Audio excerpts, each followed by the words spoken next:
Esiet sveicināti visi izmetienas sarunās, podkāstā sarunās, vienkārši sarunās pie kafijas, es teiktu, neformāli formālās par tādām tēmām kā hobiji, talanti, mūzika, industrijas dažādas un visādi interesanti tēli, situācijas, UTT. Šodien es Denis Demčenko, un mēs šodien arī es droši varēs arī sevi iepazīstināt. Mēs pārunāsim vairākas tēmas, jo es mēģināju arī par tevi diezgan daudz uzvaru, kā es iepriekš teicu, bet neesmu pats vieglākais cilvēks, par ko es mēģināju kaut ko izstākot vai uzlikt, bet kaut ko jau sagatavoju. Un kas tad ir izmetiens, kāpēc izmetiens, brīnišķīgi pirmā epizode, kur neviens neko nezina. Izmetiens tātad vienkārši jautājums, pat teiktu, diezgan vienkāršā formā, bet apdarbināti ar vārdu izmest, kas uzreiz tāda odziņa, vai ne? Tāds ērkšķīts un jā, diezgan sarežģīti varbūt izklausās, bet tad jau mēs spēlēsim un redzēsim, kā saka. Un jā, man ir sadalīts 3 kategorijas tev. Pirmie tādi iesildošie jautājumi. Un tad mums ir arī tie parastie jautājumi, kur tu droši vari arī izplūst un skatīties kā un kas. Un tad pēdējais ir tāds viens jautājums, vairāk, ko mēs varam saprast no tevis, ko tu mums var ieteikt. Bet tad mēs pie tā arī tiksim un tad arī skatīsimies. Bet varbūt tu pāris vārdos vari izstāstīt, kas tu esi, ko dari un kāpēc varbūt šeit esi. Jā, tātad mans vārds ir Denis Demčenko, oriģināli nāk no Liepājas, bet nu jau gandrīz kā mēnesi dzīvoju Big City, Rīgā Life. Un ikdienā nodarbojos ar satura veidošanu Instagramā, TikTokā un paralēli strādāju arī kā bārmenis.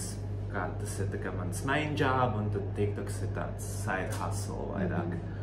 Un kāpēc tieši Rīga? Jo es gribēju pamēģināt kaut ko jaunu dzīvē. Liepāja man ļoti patīk, es mīlu Liepāju, bet gribējās tā kā izmesties ārā no Liepājas un pamēģināt dzīvot galvaspilsētā, jo why not? Ok, un tad arī iesildošais jautājums, kas ir pirmā asociācija, kad es tev pasaku izmetiens? Izmetiens tas uzreiz ir tāds ārā no komforta zonas. Jā, ok, jā, es ceru, ka mēs arī varbūt to panāksim. Bet, ko tu gribētu, ko labāk tu izmestu? TikToku vai Instagram no savas dzīves? Noteikti Instagram. Tad tu esi tāds galīgais un pilnīgais TikTok cilvēks. Pilnīgi, jā. Es joprojām Instagram nesaprotu, kas tur notiek, kādi ir algoritmi. Tagad viss ir tikai par un ap rīliem, bildes nevienam neinteresē. Tā kā es veidoju vairāk tādu video saturu, tad man arī aktuālāks ir TikToks. Ok. Un tad drīz jau ar iesildošos mēs beigsim, jā. Mums nav tādas bargās sporta stundas, kur mēs pusstundu iesildamies. Bet šis tāds diezgan random jautājums. Bet pieņemsim, būtu labāk izmestam no bāra vai no sabiedriskajā transporta, ja tu tagad pāris kādu laiciņu dzīvo Rīgā.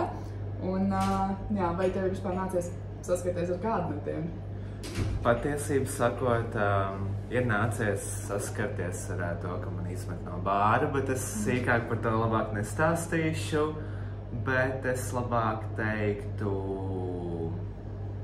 lai tad man met ārā no tā transporta un es eju ar kājām un miers un Dievs. Vai tu esi bijis izmests vēl no transporta dzīvot šeit? Vēl nē, bet man šodien bija pirmā reize, kopš es dzīvoju Rīgā, ka es braucu ar publisko transportu. Man neesmu favorīts. Es labāk dodu priekšroku taksometram. Jā, lai kurš nedod. Kurš nedod, jā. Ok, tad mēs esam bišķiņi iekarstuši, arī nedaudz no kafijas. Un tad mēs varam ķerties klāt tiem kārtīgiem jautājumiem. Es mēģināju arī nedaudz kronoloģiskā secībā, tad redzēs, kā tas iznāca. Bet varbūt netik sens notikums, bet kādi tev pirmie iespaidi, varbūt kaut ko vairāk iefiltrē mūsu iekšā tajā situācijā, kad tev izmet uz skatuves pēc balvas, jo tu esi. Es mēģināšu lasīt pareizi. Mīdība nominācijas dzīves stils un izklāja TikTok influenceris 2023 uzvarētājs. Tieši tā. Es zināju, ka man būs vismaz viena nominācija, bet tad, kad man pasauc arī otro reizi uz skatuves, es to nebiju gaidījis. Tas man bija tāds konkrēts šoka stāvoklis, un tā, ka to tiešām izgrūž, un davai, ej uz priekšu, jo tu esi otro reizi dabūjis balvu. Tā pirmā bija tāda mazāka nominācija. Tā bija mazāka, jā. Un šis bija tāds boom. Tu tomēr esi vēl te. Tu domā, ka esi te, bet tu esi jau te. Es jau tur, jā. Ok. Jo, manuprāt, arī tajā vakarā es biju vienīgais, kurš dabūja 2 balvas. Atfleks, bet es dabūju. Tas tikai tā. Ok. Interesantāk no visiem zinām. Lietiņa, es biju tātad pirms šīs epizodes es mēģināju kaut ko iegooglēt, un es ierakstīju Denis Demčenko un mēģināju kaut ko rast. Un man uzpeldēja vesela vietne. Kura... Es man laikam zinu, kurš šis ir. Kura ir iespējams nedaudz pagaisusi no citu acīm, bet kāpēc tu esi izmetis sevi no pārdomu lādes? Un varbūt tu vari pārējiem pastāstīt, kas ir pārdomu lāde? Nē. Tās pārdomu lāde, tas ir, manuprāt, mans ilgi lolots un audzināts bērns. Es tā teiktu, man liekas, mani pirmsākumi vispār kaut kam sociālajos tīklos, kad es sāku blogot. Es sāku rakstīt pārdomas, dažādākās pieredzes stāstus. Jebkas, kas man ienāca galvā, un tas laiks bija diezgan tāds tumšs periods manā dzīvē, tāpēc arī es izdomāju, pārdomu lāde, fiziska lāde, kurā es varu sabāzt visu iekšā, un varbūt pat nekad to vairs nevērt vaļā. Tāpēc arī es viņu tā esmu atstājis novārtā ar kaudzi putekļiem. Ok. Jā, es arī palasīju pāris tos blogus, jā, bet es domāju, kāpēc pēdējais, ja es pareizi atceros, pēdējais bija ieraksts, kad tu mēģināsi kaut ko sākt no jauna, tu mēģināsi vairāk pievērsties šim, bet kāpēc tieši tu pameti to, vai tas vienkārši vairs nebija priekš tevis, vai tā iedvesma zuda? Manuprāt, gan tas, ka iedvesma, gan es sapratu, ka auklēties ar blogu man īsti vairs nav laika, jo tajā laikā es arī mainīju daudz un dažādākās dzīves vietas, ne tikai Liepājā, bet arī, ka es pārvācos uz Liepāju sākotnēji, tad es no Liepājas mētājos pie viena drauga, pie otra, kamēr es atradu to savu īsto vietu, kur reāli dzīvot un pilnveidoties, un līdz ar to tad arī parādījās TikToks, pandēmija bija, un tad tas kaut kā viss aizgāja. Ok, bet tā pārdomu lāde, tu varētu teikt, ka tā bija arī daļa no to pakāpiena, lai tiktu, kur tu biji? Tas bija kā sākums, tāds startups. Jā. Ok. Un, tad tu jau arī iesāki šo tēmu, nedaudz pieskāries, bet mēs sākām runāt, ka tu būtu šeit, un tas būtu vienkārši, jo tu esi Rīgā. Jā. Un kā tad tas bija izmest sevi? Es saprotu, ka tu gribēji kaut ko mainīt, bet kāpēc tieši šobrīd? Un es saprotu, ka tu arī neesi piedzimis un kopš sākotnēji dzīvojis Liepājā. Tu esi kaut kur. Kaut kur, kā tad ir izmest sevi no mājām, ja var tā teikt? Tas kaut kur to es jau vispār pagātnē esmu nolicis, ka es ar to vietu vairs tā kā neasociējos. Es esmu liepājnieks. Tas nenāca viegli, jo, manuprāt, pirmo reizi, kad es aizgāju prom no vecāku mājām, bija 16 gadu vecumā. Jā, tad es arī pārvācos uz Liepāju, sāku mācīties tur.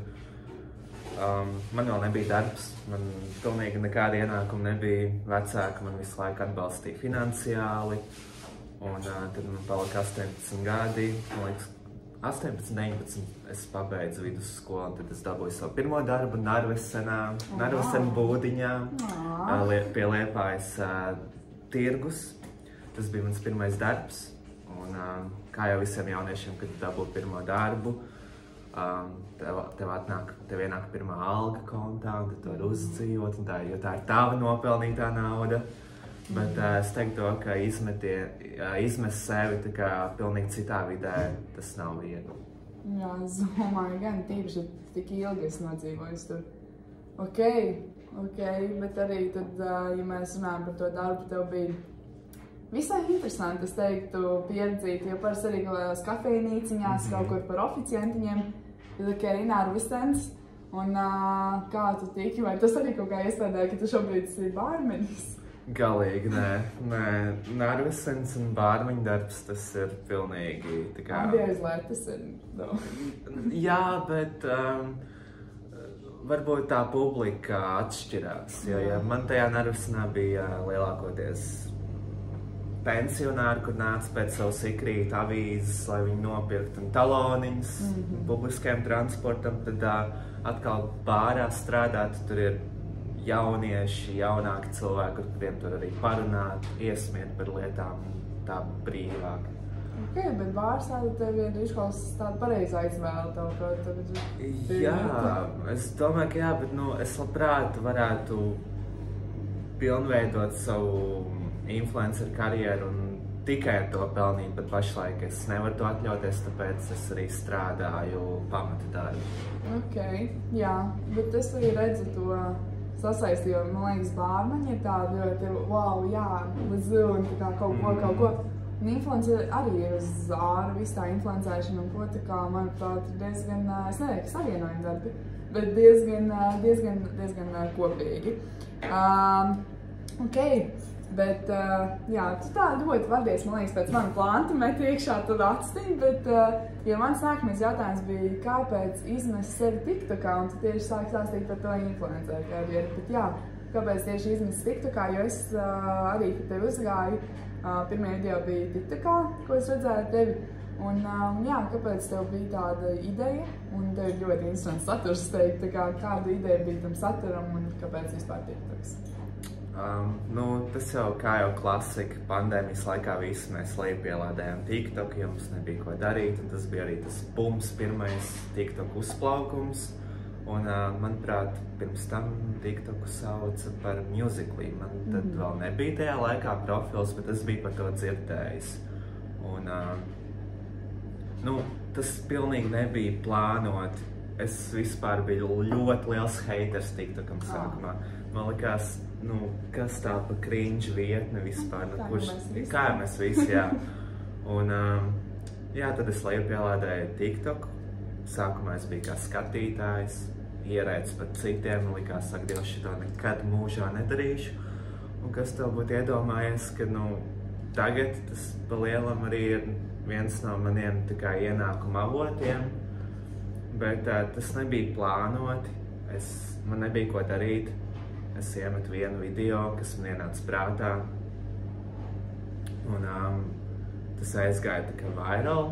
Bija tie pirmie lielie skatījumi, es drausmīgi nobijos no tā, man bija tāds, kas tagad notiek. Tā kā manu TikToku redz tur entie tūkstoši cilvēku, wait, varbūt man to labāk nevajag. Un tad es sāku likt 2., 3., 4. Un man tā auditorija ļoti strauji auga.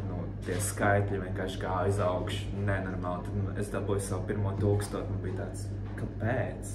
Kāpēc cilvēki tikai izdomā skatīties šo bezsakaru, jo mans saturs tiešām, tas ir smieklīgs, bet tajā pašā laikā daudz cilvēku nesaprot to manu humoru. Tagad tas tā specifiski. Jā, un tad man bija tie pirmie 10 000, tad es tur taisīju visādus giveaways, live streams bieži taisīju, filmēju, un tā kā runāju ar savu auditoriju, teikt, jo tas viss ir tā nolikts nedaudz malā, bet es priecājos, ka cilvēki man deva to iespēju darīt to, kas man patīk, jo laika gaitā es sapratu, ka jā, man patīk veidot saturu, man patīk tā teatrālā, kā to nosauc, nezinu. Jā, teātra aspekts. Jā, kad tu raksti tās idejas un pierakstu visādus punktus un kas un kā, tā kā skriptus veido, un tas likās ļoti interesanti, tā kā paldies arī, ja kāds no maniem sekotājiem skatās, tad paldies, ka jūs man devāt šo iespēju, jo es to ļoti novērtēju, man ir bijuši neskaitām interesanti projekti, par kuriem es nekad nebūtu iedomājies, ka es to varētu darīt.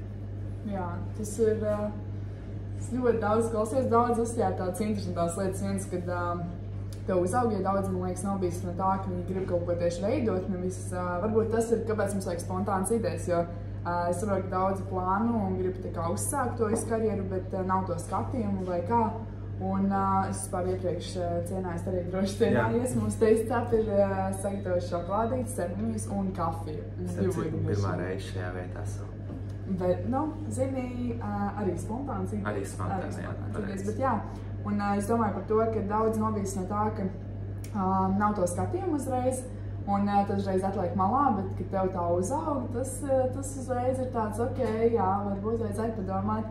Bet jā, tas ir tiešām, man liekas, ļoti neprognozējami, cik tālu mēs varam aizvirzīties, ka tu vienkārši ieliec kaut kādā cringe vietnē video un tagad tu esi šeit, izmetienā. Izmetienā, jā. Varbūt arī paturpinot to tēmu par visiem taviem pēkšņiem spontāniem video, kas arī tevi kaut kur ir noveduši. Tu sāki likt kādu laiku atpakaļ dziesmu tulkojumus. Jā, tas ir mans brands, jā. Jā, tas arī, es domāju, ka lielākā daļa pazīst Denisu ir dziesmu tulkojumi. Tas, man liekas, arī vienkārši fenomenāli ideja, ka tu klausies dziesmu, un vienmēr tas, ka mēs negribam kaut ko tulkot latviski vai ko, jo tas vienmēr izklausās briesmīgi, bet tu to pārtulko, jo tas tā izklausās. Tik burtiski. Un tad mans jautājums ir par kādām sajūtām, jebkā bija izmest sevi skatuves priekšā, ko proti Latviju, kur pēc tam es arī skatījos arī to ierakstu un arī bija ļoti daudz vietas sasniedzi. Kā bija tās sajūtas, varbūt pirms sajūtas uz tās skatuves un sajūtas pēc? Vispār tāda vēl mazā atkāpīta tieši par Billie Eilish dziesmu Happier Than Ever, ko es iztulkoju un ar kur es uzgāju šīs skatuves. Nekad miljonus gados nebūtu iedomājies, ka tieši šī, jo es pirms tam biju tulkojis neskaitām daudz dziesmas. Nevienu, tām bija skatījumi, bet tieši šai dziesmai tie skatījumi un audio izmantošana vienkārši burtiski jebkurš uzņēmums, jebkura kompānija izmantoja to savos tiktokos. Tas vienkārši bija fenomenāli. Man liekas, tas uzsprāga pa visu internetu. Bet tas arī bija diezgan spontāni. Es gribēju sevi izmest, vienkārši randomā pieteicos tam projektam, ko tu proti Latviju. Neko negaidīju no tā, jo zināju, ka cilvēki nesapratīs, jo es neprotu dziedāt. Es neprotu, bet tas ir tas, kā es izklaidēju cilvēkus, varētu tā teikt. Un arī uzkāpjot uz skatuves, man nebija nekāds satraukums. Vienkārši nodziedāju to tā, kā es būtu darījis aiz telefona ekrāna, filmējot kārtējo TikToku. Jā. Ok. Un kāds bija tas sajūtas pēc tam, kad tu saprati, ka tas arī tas pats raidījums tā uzsprāga un jā. Jā, arī pēc tam tā gaidīšana par to, vai tu tiks tālāk vai nē, es jau baigi neko nesacerējos, bet arī pēc žūrijas viedokļa es sapratu, ka nebūs un jā, es nezinu, tas viss projekts bija ļoti interesants un bija arī ļoti forši cilvēki un tiešām talantīgi cilvēki, ar kuriem es tajā raidījumā arī piedalījos. Cepums viņiem, ka viņi parāda to, ko viņi prot un ka tiešām viņiem ir talants. Nevis kā Denis atnāk un padzied, teiksim, tā kā viņš dziedā dušā. Jā. Jā, es domāju, tev ir saklausījis ļoti daudz karjeras iespēju, tev patīk veidot skriptus, tu arī kaut ko izdarījuši savu karjeru, tev ļoti acīm redzami ir šis te aktieru mākslas, tā varētu teikt, un arī tad kaut kādu šovu vadīšanu un ko. Tas man arī bija prātā izveidot varbūt savu kaut kādu raidījumu, un es arī gribēju tā kā sakrāt visu tās iztulkotās dziesmas un izlaist kaut kādu EP, bet tā kā piedūrienu veidā. Ok, vai tu esi domājis, ka tev tik daudz ir tiktoki ar humoru? Un ko tu domāji par kādu stand-up varbūt, vai stand-up šoviem? Kārtējais stand-up komiķis Latvijā. Jā, man liekas, ka nav hate, bet varbūt tā kā varētu izvairāt, jo, zini, mums tā latiņa vēl tikai tagad ceļās. Tā kā es domāju, ja iešķūts, tad var arī izšķūt diezgan forši tur. Tā kā es domāju, ka par to arī varētu aizdomāties. Noteikti. Idejas ir ļoti daudz, tagad es esmu tā nedaudz apklusis varbūt TikTokā, bet, es domāju, sākoties siltiem laikam, tad jau varētu atkal pieķerties visādiem projektiem klāt. Ok, es ceru, ka mēs gaidīsim. Un tad tāds viens no pēdējiem jautājumiem ir, kāds ir, ja tu tā varbūt vari droši arī aizdomāties nedaudz par šo, kāds ir tavuprāt tavs lielākais izmetiens? To var saprast, ka kaut kāda neizdošanās vai tieši izkāpšana no komforta zonas un izdošanās, bet tad gala jautājums, kāds ir tavs lielākais izmetiens? Es noteikti varētu teikt to pašu, ka es sāku veidot saturu TikTokā. Tas bija tā ķēdes reakcija, ka tu ieliec vienu, otru, trešo, un projekti tev nāca viens pēc otra. Man liekas, ka man arī lielākais izmetiens, ka es sāku strādāt kopā ar Aminatki Universal Music, man uzaicināja palīdzēt viņai tā kā promotēt video klipu un dziesmu. Jā. Ok, tas bija tā tiešām liels izmetiens. Jā. Ok, un tad mēs esam arī laimīgi un sekmīgi nonākuši pie pēdējā punkta, kas varbūt skanēs visai interesanti, bet jautājums skan sekojoši. Ko katram no mums, no klausītājiem, skatītājiem vajadzētu izmest, vai nu sevi kaut kādas kameras priekšā, kā vajadzētu izmest vai ko vajadzētu izmest, kāds ir tavs atziņa no savas dzīves, varbūt, ko tu ieteiktu katram no klausītājiem? Es domāju, ka katram no mums vajadzētu izmest ārā to kautrīgumu, tāpēc, ka latviešiem vienmēr ir tas, kad viņi grib būt tajā savā burbulī, ka es nekā, bet tomēr vajag to izmest ārā, lai kaut ko tu varētu sākt darīt, jo, pieņemsim, es arī esmu ļoti kautrīgs cilvēks un ļoti introverts pēc dabas, bet tajā pašā laikā es tomēr nolēmu izmest ārā to savu introvertīgumu un kautrīgumu, un tas man palīdzēja arī sasniegt kaut ko un sākt kāpt pa tām karjeras kāpnēm. Ok, kautrīgums. Tas ir diezgan liels teikums, ko pateikt latviešiem, jāspiekrīt. Ok, bet izmest kautrīgumu, ok. Tas, ko mēs paņemam no šīs epizodes. Es teikšu tev arī paldies, un paldies Tastecaps, un tad mēs vēl pasēdēsim, parunāsim, bet jums mēs sakam tā, un paldies par klausīšanos, skatīšanos, piesakojam šeit, piesakojam Denisam, klausamies visās vietnēs, kuras varēšu šo ievietot un kuras nevarēšu šo ievietot, un tiekamies nākamajā neoriģinālajā sarunu šovā Izmetiens. Paldies! Paldies! Tā!